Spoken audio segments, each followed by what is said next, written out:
Lila Carson stood alone on the cold metal floor of the observation deck. The stars outside were dim and distant, like tiny eyes watching her from far away.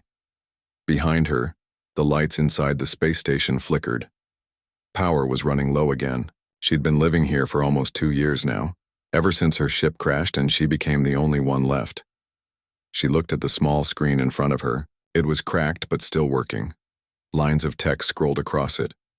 She typed slowly, hands shaking. The message was short, but it carried everything she had left in her heart. Help me. I need to marry a human. She hit send. The signal went out into the dark, riding invisible waves through space. Then she sat down, pulled her knees to her chest and waited. Hours passed. Maybe days. Time felt strange here, where there was no sun to rise or set. Finally, the screen blinked. Someone had responded. The voice that came through the speaker was rough and tired. "This is Jake Harlow aboard the SS Wanderer. Who am I talking to?" Lila's breath caught in her throat. She pressed the button. "My name is Lila Carson. I'm not from around here." There was silence on the other end. Then he asked, "Where are you broadcasting from?" "Station Delta 9, she said. "It's old, falling apart, and I'm the only one left." Another pause. Then he asked, "What do you mean by I need to marry a human?" Lila closed her eyes. She didn't want to explain this part. It sounded crazy even to her, but she had no choice. "My people, we reproduce differently. Our biology requires a bond. If I don't form that bond soon, I'll die." There was a long silence. Then the man said, "You're asking me to marry you so you can live?" "Yes," she whispered. He laughed once, dry and quiet. "Look, lady, I don't know what kind of game this is, but I'm just a salvager, not some hero." "I'm not asking for love," she said quickly. "Just help me survive." More silence. Then his voice softened. "Okay, I'll come see for myself." 2 days later, the docking bay doors opened. Lila stood waiting, wrapped in an old jacket that smelled like oil and dust. The ramp came down, and a tall man stepped out.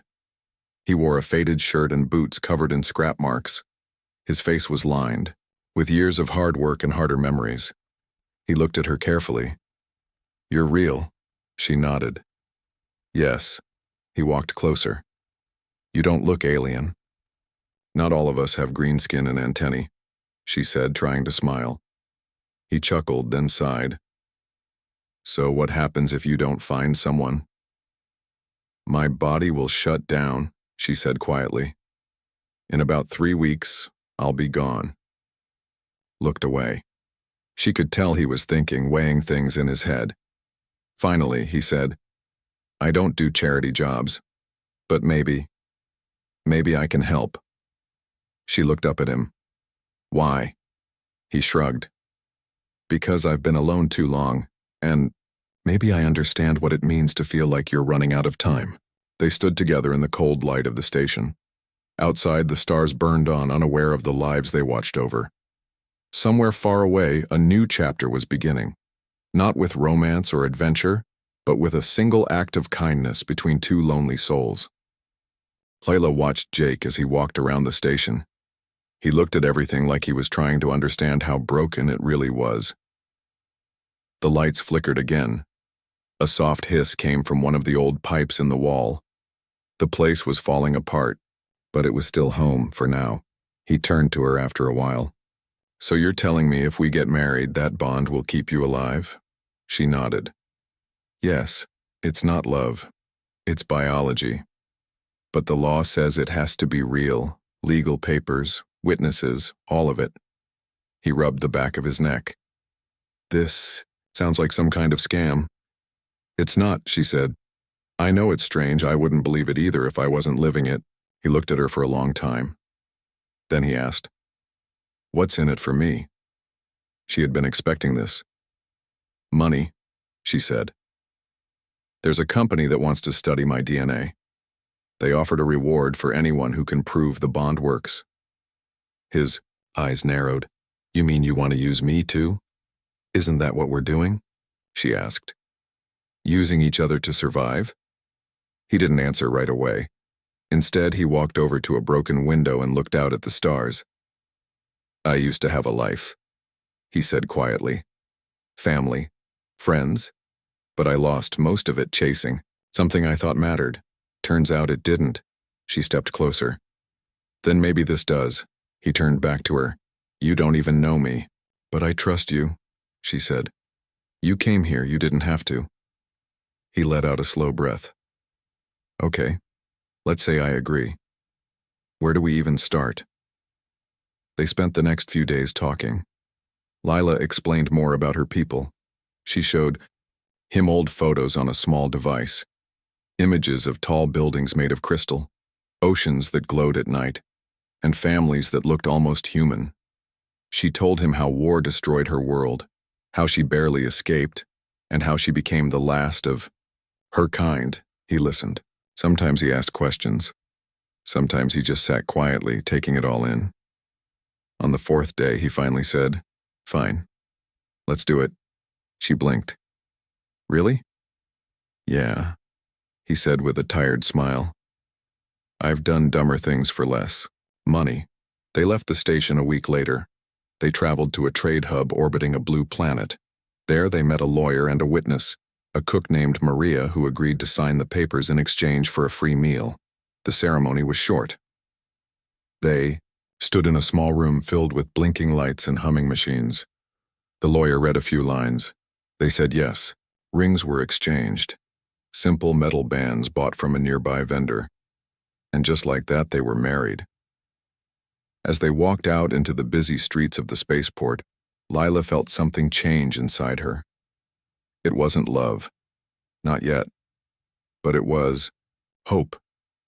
Jake looked at her and said, So, should I call you wife now? She gave him a small smile. Only if you want to. He laughed.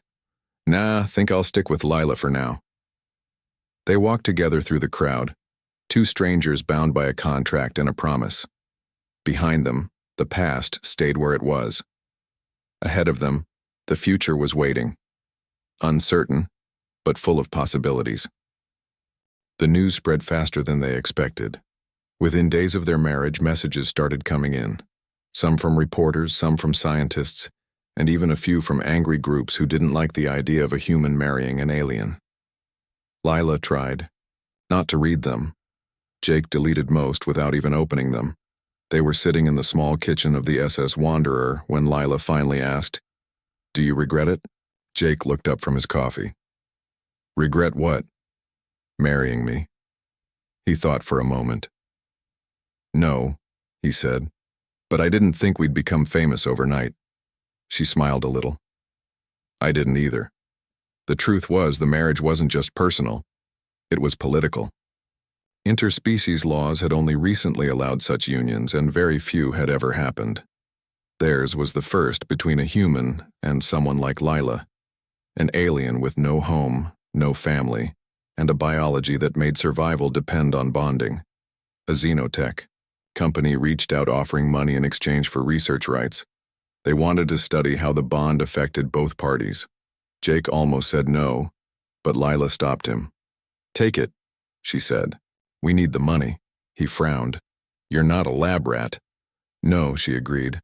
But if this helps us live better, maybe it's worth it.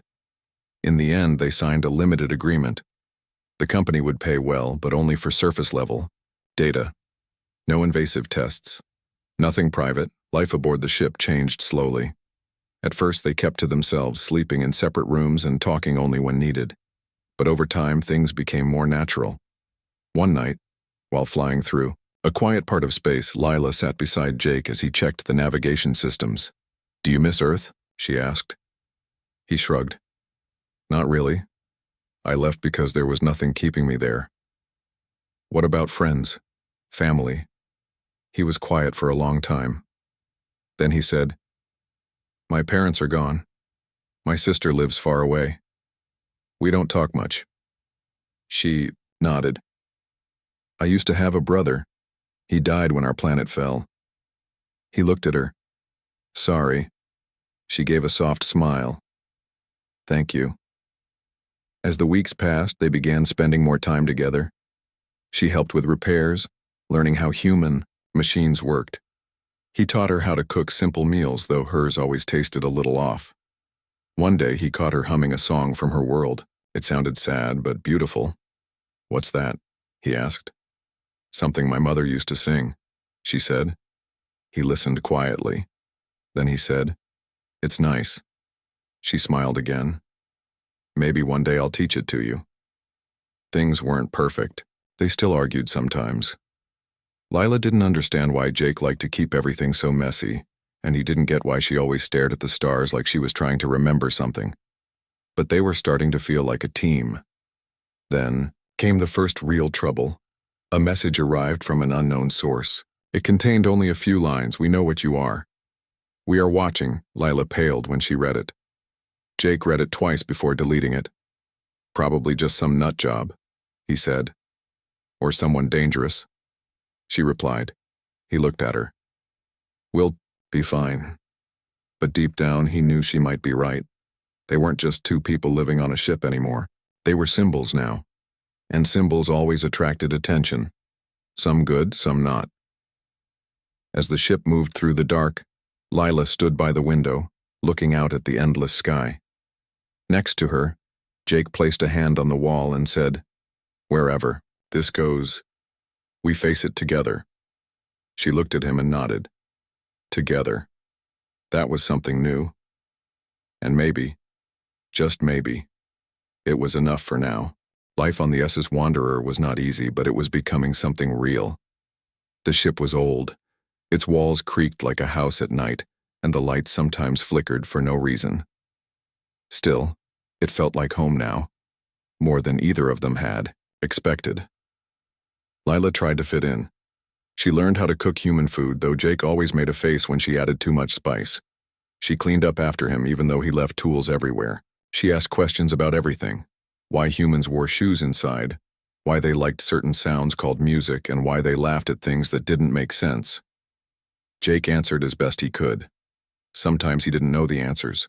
Sometimes he just shrugged and said, "That's just how we are." They fell into a rhythm. Mornings started with coffee and quiet. Days were filled with repairs, travel, and small talks over meals.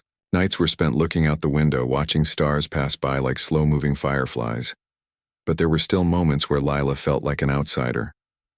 One night, while the ship drifted near a gas giant, she stood alone in the hallway, staring at her reflection in a shiny panel. Her skin shimmered slightly in the dim light, a trait of her kind that never went away. She looked human enough, but not quite. She never would. Jake found her there. "You okay?" She nodded slowly. "I was just thinking." "About what?" "How I don't belong anywhere." He leaned against the wall. "You're here, aren't you?" "Yes," she said quietly. "But do I really fit?" He thought about it. Then he said, "You think I always fit in? I've been kicked out of bars, lost jobs, and ran from people who wanted me dead. I don't exactly have a perfect record." She gave a small smile. "You make it sound like a good thing." "Not really," he said. "But it means I know what it feels like to be out of place." She looked at him. "Thank you." He smiled back. "Don't mention it. Literally. I don't want anyone thinking I'm soft." Things between them changed slowly. One day she caught him humming the song she used to sing. He stopped when he saw her, pretending he hadn't been doing it. "You like it?" she asked. "No," he said quickly. "Just had it stuck in my head." She laughed. "You're bad at lying." He rolled his eyes. "Fine. Yeah, it's nice. Happy?" She was. As time passed, they shared more. She told him about her world, not just the science of it, but the feelings, how the wind smelled different, how the sky turned pink at sunset, and how her mother used to hold her hand when she was scared. He told her about growing up on Earth, about running through fields as a kid, about his first job fixing engines, and the way the sea smelled when he visited the coast once. They were different, yes, but they were learning each other. Then came the moment neither of them expected. They were repairing the engine room when the ship shook suddenly. Alarms blared. Red lights flashed. What was that? Lila asked. Jake checked the controls. We've been hit. By the time they reached the main deck, the source was clear. A small drone floated outside the ship, scanning it. Someone's watching us, he said. Lila stared at the screen. They found us. Jake turned to her. We need to move now. She didn't argue. She followed him without question. They jumped to a new location that night, far from trade routes and known space. It was dark and quiet where they landed. No stars nearby. Just black, in the silence. Lila sat beside Jake. She looked tired. Are we safe? She asked. For now, he said. She looked at him. You didn't have to do this. Yes, I did, he replied.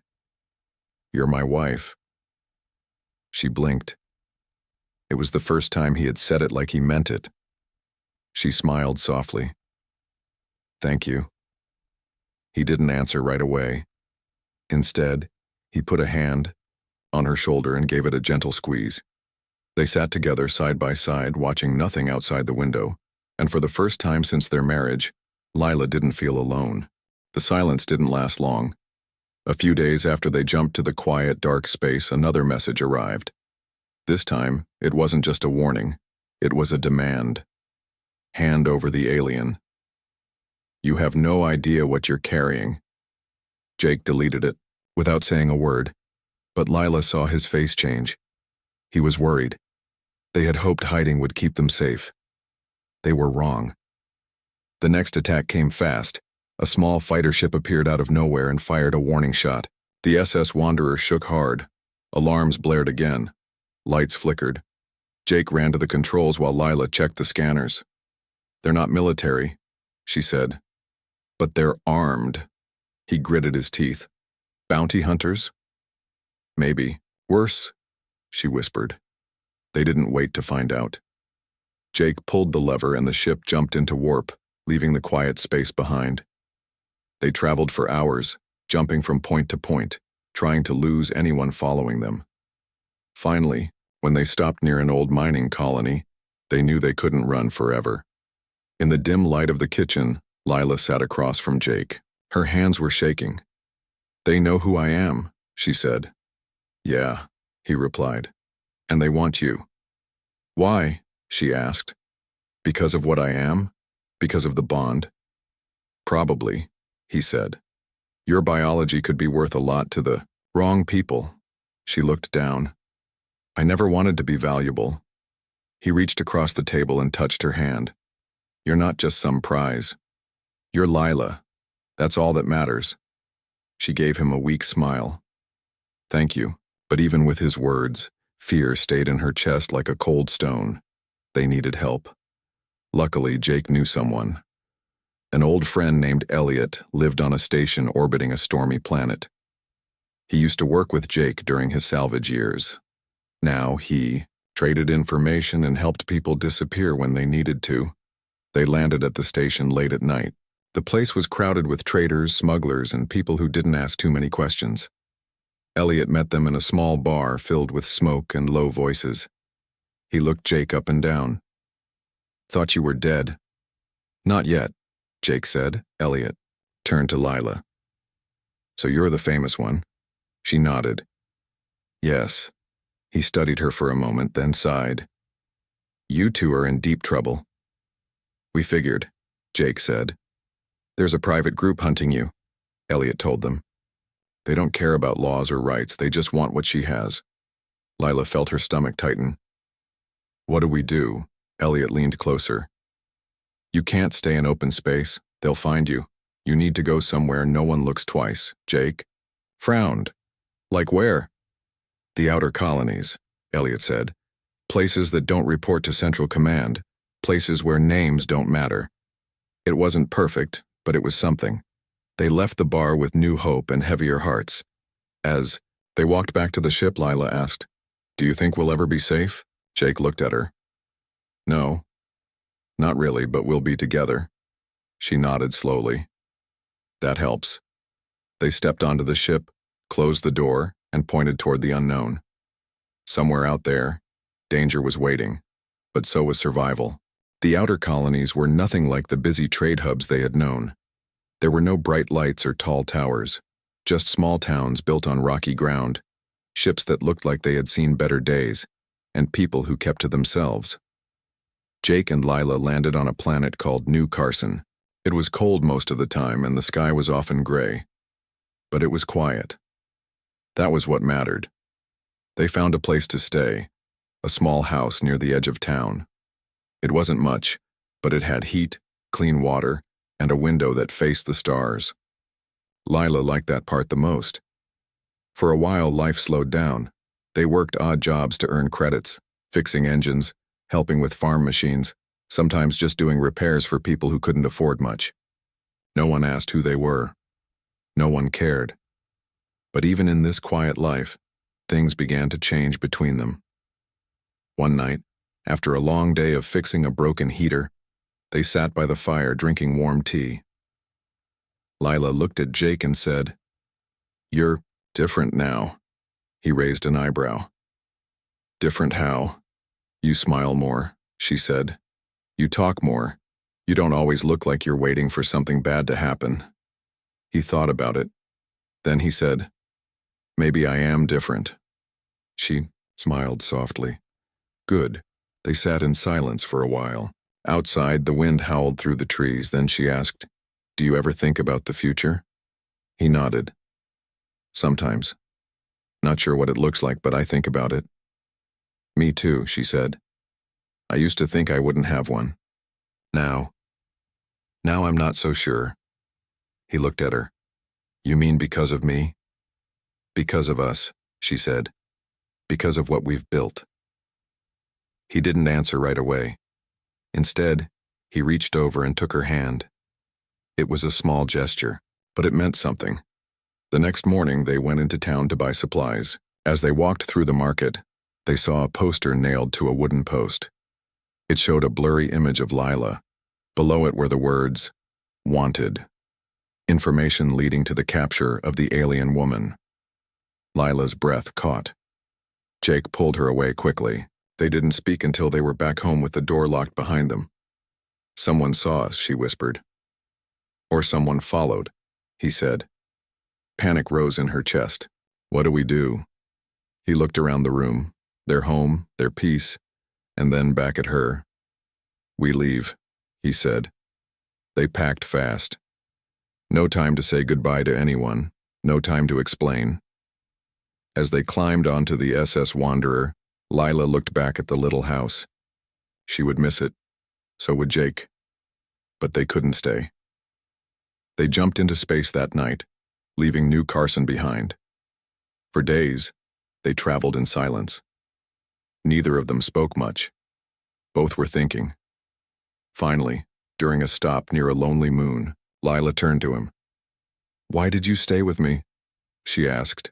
He looked surprised. "What?" "Back on Delta 9. When I asked you to marry me, why did you say yes?"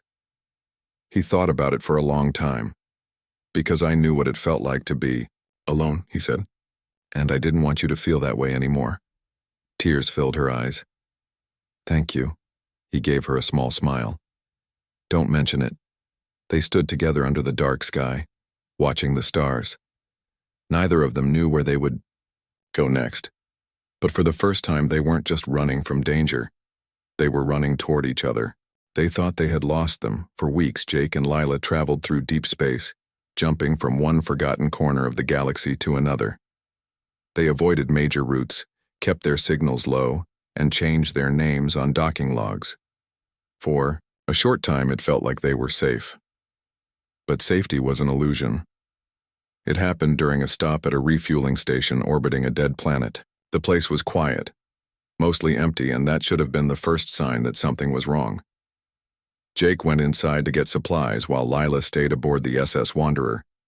She watched him walk through the metal halls of the station, his shadow stretching across the cold floor. Then the screen in front of her flickered. A message appeared. "We have your husband." Her heart stopped. She tried to call him. No response. Panic rose in her chest like fire. Moments later, the station's outer. Tucker opened again, but it wasn't Jake who stepped out.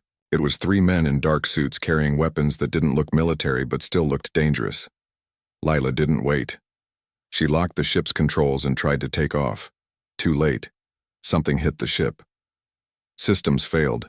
Alarms screamed. The lights turned red. Then everything went dark. When she woke up, she was lying on a cold metal table. Bright lights shone above her. Voices murmured nearby. She tried to move, but her arms were held down by soft straps that tightened when she struggled. A man in a white coat walked into view. He looked tired, but not cruel. "You're awake," he said. "Good. Where is he?" she asked, voice shaking. "Where's Jake?" The man didn't answer. Instead, he tapped something on a small screen.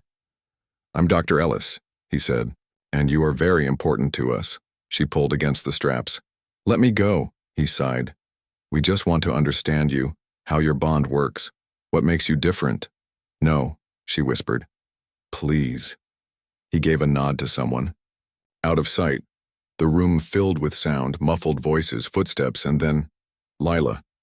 Her breath caught. There, standing in the doorway, was Jake. But he wasn't alone. He was being held by 2 guards, his face bruised, his clothes torn. Yet when he saw her, he smiled. "Hey," he said softly.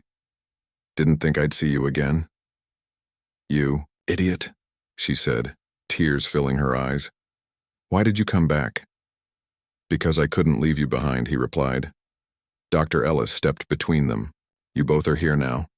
Let's begin." Days passed in pain and silence. They separated them again. Lila was tested constantly. Needles, scans, questions.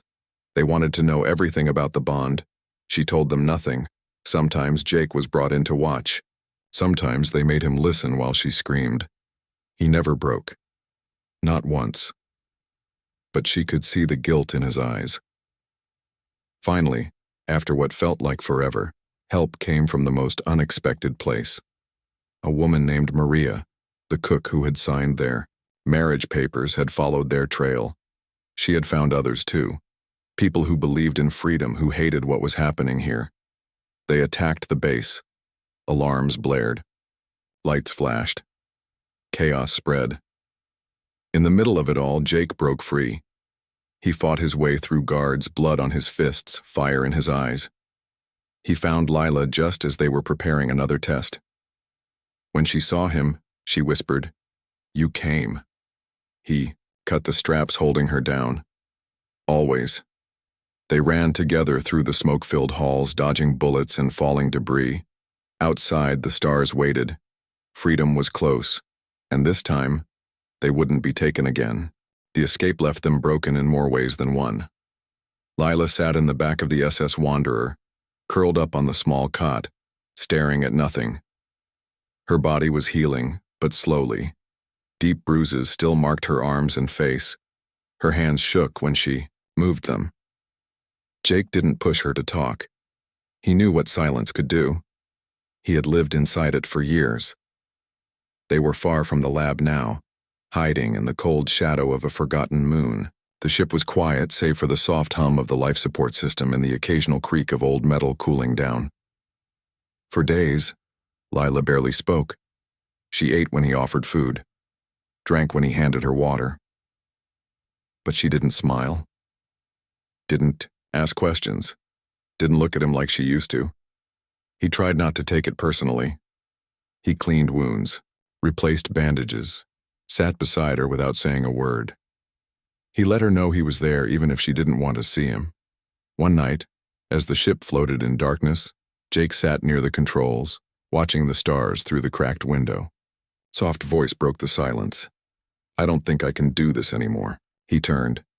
Lila was sitting up now, knees pulled to her chest, eyes red and tired.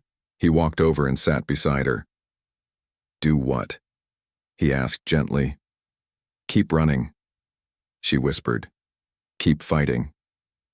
"I'm tired, Jake. So tired." He looked at her for a long moment.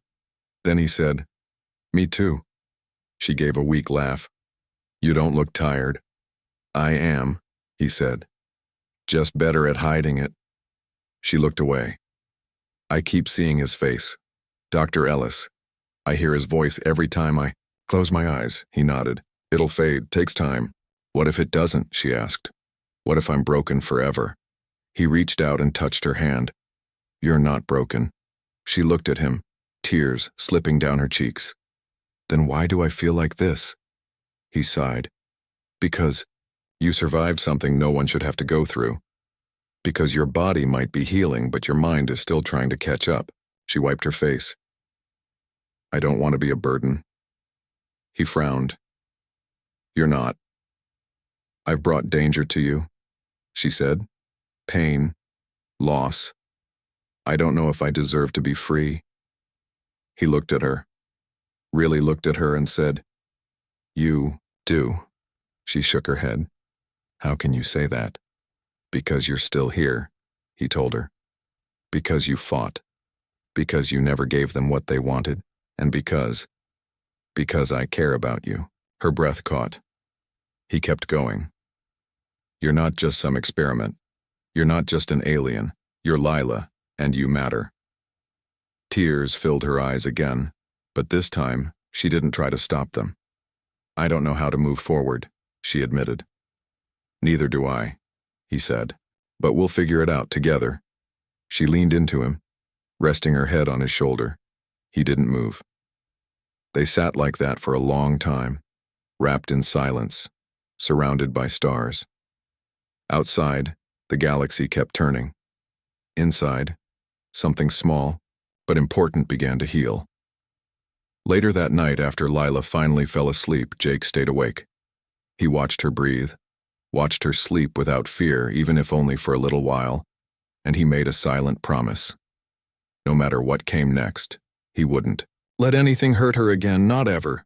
The stars were no longer just something Lila looked at from a distance. Now they were home. After escaping the lab and leaving the pain behind, Jake and Lila didn't run anymore. Instead, they built. They found an old station drifting near the edge of known space. It had once been a mining base abandoned when the company moved on. Most of its systems were broken but not beyond repair. With help from friends, people who believed in freedom and second chances, they brought it back to life. They fixed the power grid, cleaned the air filters, patched the walls and windows. Slowly, the place became something new. A sanctuary. Humans who had nowhere else to go came first. Then aliens who had escaped slavery, war, or worse. Some had no family left. Some had nothing but the clothes on their backs. Lila welcomed them all. She helped where she could, fixing machines, teaching what she knew about medicine, and speaking to others like her, helping them feel less alone. Jake stayed close, watching, over everything. He wasn't much for speeches or meetings, but people respected him, trusted him. Together they made the station a place where no one had to hide. One evening, while sitting outside the main hall, Lila looked up at the sky. It feels different now, she said. Jake leaned against the wall beside her. What does? This, she said, motioning around them. Being part of something. He nodded. Yeah, it's good. She turned to him. Do you think we'll ever be safe? He thought about it. Probably not completely. There will always be someone looking for something. But this is as close as it gets. She smiled a little. Then I'm happy. He looked at her, really looked at her, and saw something he hadn't seen in a long time. Peace. In the weeks that followed, the sanctuary grew. More ships arrived. More people found hope. A young girl named Emmy asked Lila if she could teach her how to read alien writing. Lila agreed, and soon other children joined. They sat in the common room drawing strange symbols in dusty books, laughing when they got them wrong. A former soldier named Rick started training anyone who wanted to learn how to defend themselves. Jake helped, showing tricks he had learned over the years. The station was no longer just a hiding place. It was a home. News of it spread quietly through hidden channels. Some called it a myth, a place where humans and aliens lived together without fear. Others called it dangerous, a challenge to the old ways. But none of that mattered. What mattered was that Lila no longer felt like the last of her kind. She was surrounded by people who cared, people who needed her and whom she needed in return. One night, as she stood on the observation deck watching ships come and go like fireflies in the dark, Jake joined her. "You've changed things," he said. She looked at him. "So have you?" He gave a small smile. "Didn't think I'd end up doing something like this." "Me neither," she admitted. "I used to think survival was all I could hope for." "Now?" he asked. "Now," she said softly, "I feel like I belong." He put a hand on her shoulder, giving it a gentle squeeze. They stood together side by side, watching the stars. And for the first time since their journey began, they weren't running. They were building. Something real. Something lasting. Something worth protecting. The station grew into something bigger than either of them had imagined. It was no longer just a safe place for those who ran from danger. It was a home for people who wanted to build something new. Lila walked through the streets of the colony, now built around the old mining base. Children played near small gardens that grew real food. Ships landed and took off every day. Humans and aliens worked side by side, not as strangers, but as neighbors. She smiled when a little girl ran up to show her a drawing. It was messy, full of bright colors, and clearly meant to be Lila standing beside Jake, holding hands. "You did a good job," Lila said, handing the paper back. The girl beamed and ran off. Lila kept walking until she reached the edge of the colony where the land met the sky. There, sitting on an old crate, was Jake. He looked older now. His hair had started to turn gray, and there were more lines on his face. But he still had that same tired smile. She sat beside him. "You okay?" she asked. He nodded. "Just thinking." "About what?" "How far we've come," he said. "Didn't think we'd make it this far." She looked at the town, at the people, at the life they had built together. "Neither did I." He leaned back, stretching his legs out. "Remember when you begged me to marry you so you could live?" She laughed softly. "Yes, you didn't want to. You were annoying," he said with a grin. "Always asking questions, always trying to fix things. And you were stubborn," she added, "and messy." He gave a mock sigh. "Guess we changed each other." They sat in silence for a while, watching the sun dip below the horizon. The sky turned deep orange, then purple, then dark. Finally, she said, "Do you regret it?" He looked at her. "Regret what?" "All of this. Marrying me. Staying with me." He thought about it, then he said, "No, never." She looked down at her hands. "I used to think love was impossible for me. That survival was all I could hope for." He looked at her again, really looked at her. "And now?" "Now," she smiled. "Now I know better." He didn't say anything right away, just sat there watching her. Then he said, "We've been through hell." "More than once," she agreed. "But here we are," he said. "Still together, still building," she added. They stayed like that for a long time. Two people who had found each other in the darkest corners of space, not looking for love, but finding it anyway. Behind them, the colony buzzed with life. Ahead of them, the stars stretched forever, and somewhere in between, they had found peace. A voice called from behind them. "Hey, dinner's ready?" They turned to see Emmy, the little girl from before, waving at them. Lila stood first. "Coming?" Jake got up slower, groaning a little as he stretched. "Getting old," she teased. "Getting wise," he corrected. They walked back together side by side, hand in hand. As they entered the hall filled with laughter and light, Lila felt something warm inside her. Not just happiness, belonging. They weren't just survivors anymore. They were builders, lovers, family. And wherever they went next, they would go together, forever.